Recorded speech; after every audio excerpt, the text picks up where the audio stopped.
Hi everyone, in this video we're going to be talking about translations. A translation moves every point in a figure over the same distance and in the same direction. Translations are described by their movement, such as 5 units to the right or left and 2 units up or down.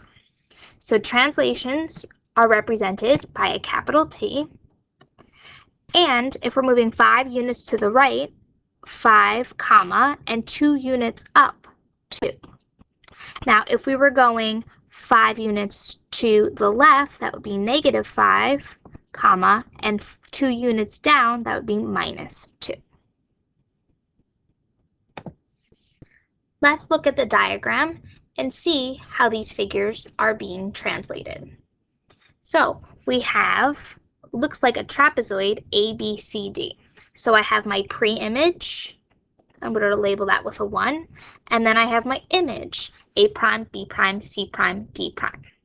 So how are we getting from our pre-image to our image? So there's definitely a slide that is happening, so therefore it's a translation. So I'm going to write a capital T. Then I'm going to pick a point and its corresponding point. So let's say C and C prime, and I'm going to count the boxes. So how many am I going over to the left? 1, 2, 3, 4, 5, 6 to the left. So -6, comma, and how many am I going up? 1, 2, 3. You could also write this out in words. Translation of 6 to the right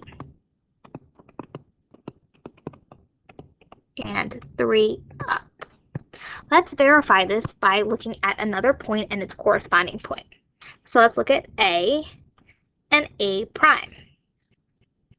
1, 2, 3, 4, 5, 6 to the left, and 1, 2, 3 up. You can do that for every point and its corresponding point. Finally, a translation is a rigid motion. Corresponding sides have the same length. Distance is preserved. Corresponding angles have the same measure.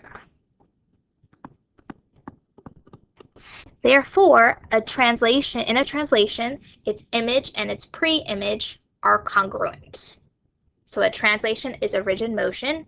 It preserves distance and angle measure.